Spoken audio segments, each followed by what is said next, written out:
Jai Hind friends, welcome to Step 4 Special.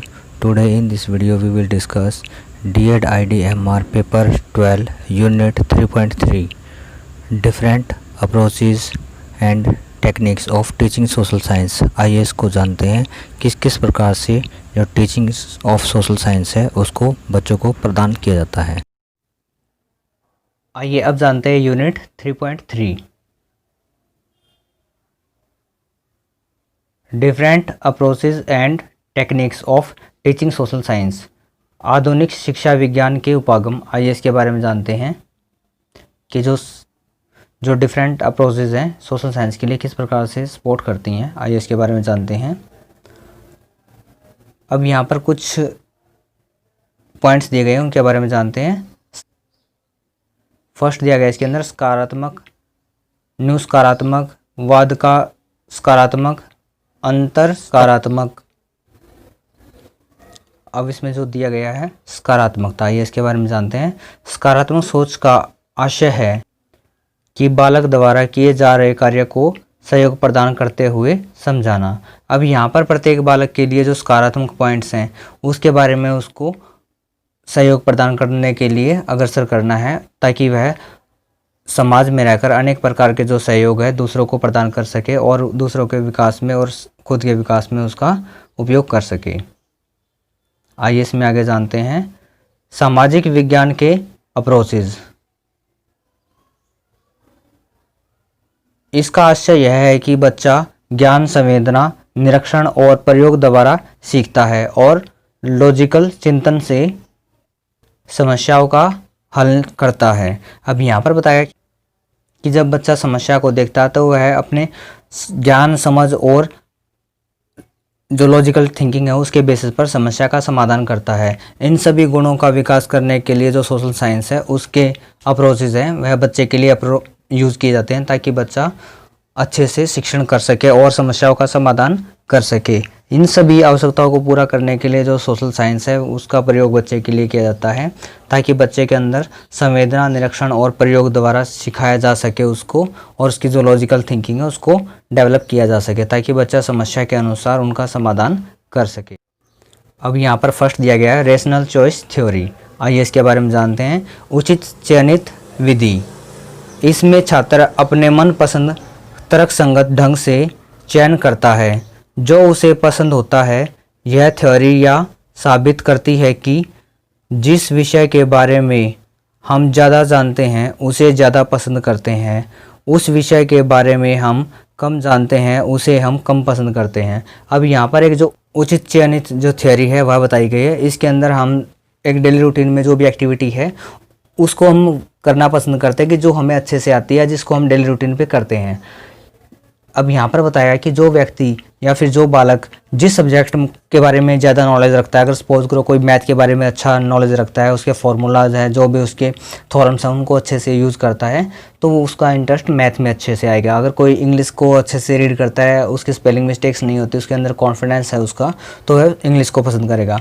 इसी प्रकार से बताया गया है कि जिस भी बच्चे का जिस भी विषय के अंदर ज़्यादा पकड़ या फिर ज़्यादा समझ होती है वह उसको ही ज़्यादा पसंद करता है अपेक्षाकृत उस विषय के बारे में कि जो नया है और जिसके बारे में उसको नॉलेज कम है। इसलिए बच्चे को उचित चिंतन विधि के द्वारा अनेक प्रकार की जो समस्या है उनका समाधान करने के लिए सोशल साइंस का प्रयोग कराते हुए उसको सहयोग प्रदान किया जाता है। सेकंड दिया गया है इसके अंदर सिंबॉलिक इंटरेक्शनिज्म। आइए इसके बारे में जानते हैं। प्रतीकात्मक परिस्थितिक क्रियाएं। यह एक सामाजिक फ्रेमवर्क है या आधार है जो व्यक्ति के या वस्तुएं उसके चारित्रिक प्रभाव को प्रतीक के रूप में प्रदर्शित करता है। इसमें हम परस्पर अध्ययन कर उसके व्यवहार को या चरित्र को जानते हैं।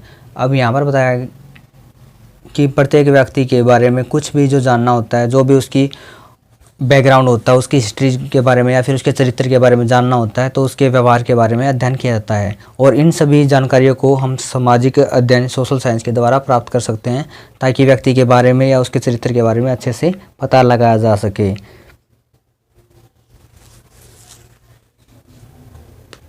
जो उसका चरित्र होता है वह उसके सभी एस्पेक्ट्स को प्रदर्शित करता है, ये यहाँ पर बताया गया है। इसमें आगे दिया गई मैक्रो लेवल अप्रोचेज इन सोशल साइंस, आइए इसके बारे में जानते हैं। स्ट्रक्चरल फंडामेंटलिज्म, आइए इसके बारे में जानते हैं। संचारात्मक कार्य, संचारात्मक कार्य के अंतर्गत हम बच्चे के लिए, समाज, परिवार के लिए, संगठन के लिए कोई विशेष कार्य करते हैं जो कि क्रमबद्ध तरीके से किया जाता है। यह संरचना कार्य छोटे से छोटे भाग में विभाजित कर क्रमबद्ध तरीके से किया जाता है। अब यहाँ पर बताया गया कि कोई भी जो टास्क होता है उसको हम छोटे छोटे पार्ट्स में डिवाइड करके बच्चों से भी करवा सकते हैं, परिवार के जो लोग हैं उनसे भी करवा सकते हैं।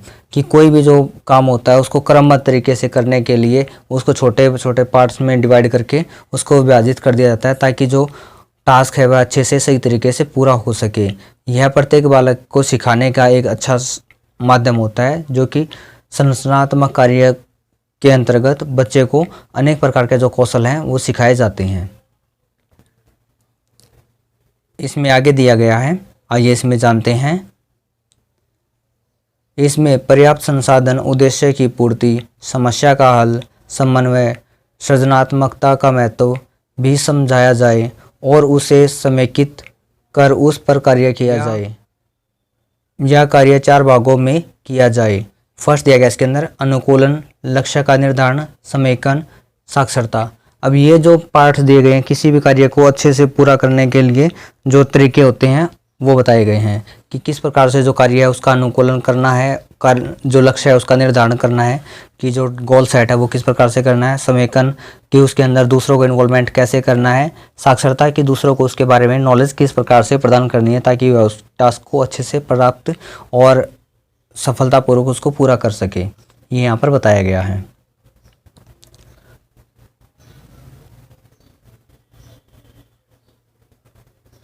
अब इसमें सेकंड पॉइंट दिया गया इसके अंदर इंस्टीट्यूशनलिज्म, संस्थागत। आइए इसके बारे में जानते हैं।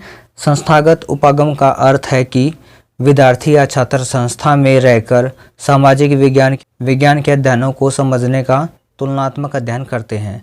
अब यहाँ पर बताया गया कि जो बालक होते हैं, जो स्टूडेंट होते हैं, वह संस्था में रहकर या जो स्कूल है उसमें रहकर ही सोशल साइंस के जो एस्पेक्ट से जो तथ्य होते हैं उनका अध्ययन करते हैं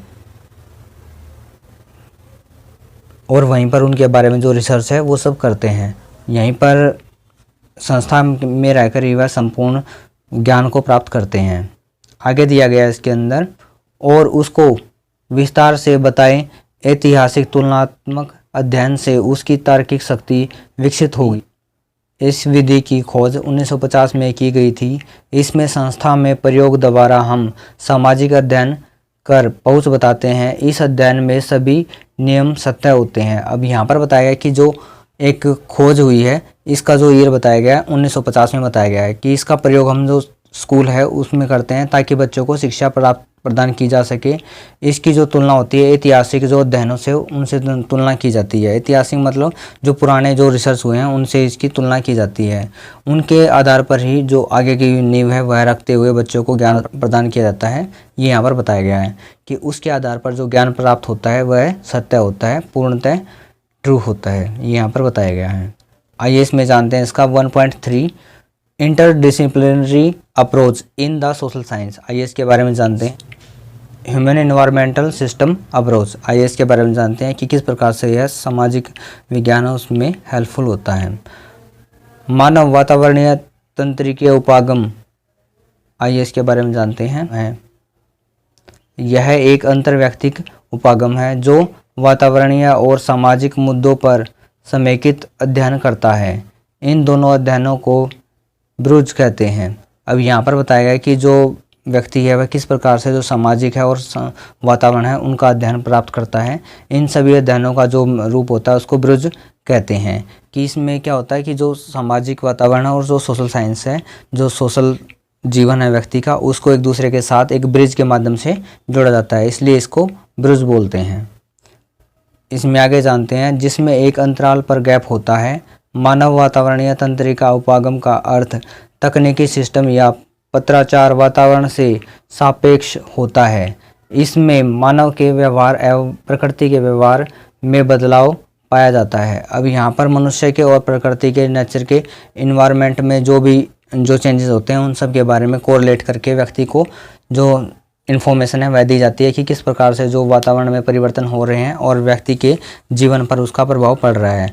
क्योंकि जब भी कोई परिवर्तन होता है वातावरण में, जैसे कि अगर मौसम में चेंजिंग होती है या फिर बारिश होती है या फिर कुछ भी आंधी तूफान की जो भी सिचुएशन होती है, उससे मानव जीवन बहुत ही प्रभावित होता है। कि हम देखते हैं कि अगर कहीं पर फ्लड या बाढ़ आ जाती है तो वहाँ पर जो लैंड एरिया है वह क्षतिग्रस्त हो जाता है, जिसकी वजह से जो वहाँ का रेजिडेंशियल कॉलोनी है वह भी इफेक्टेड होती है और लोगों का जो जीवन है वह भी प्रभावित होता है। इन सभी चीज़ों को एक तकनीकी और सिस्टम के माध्यम से जोड़ते हुए व्यक्तियों को अवेयर कराना होता है ताकि वह अपने आवश्यकता के अनुसार समय पर उनका प्रबंधन कर सके। अब यहाँ पर सबका अगर हम एक निष्कर्ष निकालें तो जो सामाजिक अध्ययन है वह प्रत्येक व्यक्ति के जीवन को सुगम, सरल और उन्नतिपूर्ण बनाने का एक माध्यम होता है। इस माध्यम को स्कूल के अंदर पाठ्यक्रम के द्वारा पूर्ण किया जाता है ताकि व्यक्ति का जो विकास है वह अच्छे से हो सके और वह राष्ट्र और समाज के निर्माण में और उसके विकास में अपना सहयोग प्रदान कर सके। इसलिए जो सामाजिक अध्ययन है व्यक्ति के लिए बहुत ही ज़रूरी है और उसको प्रत्येक बालक के लिए अनिवार्य सब्जेक्ट के रूप में पढ़ाना चाहिए और उसको बच्चे को बेनिफिट देने चाहिए।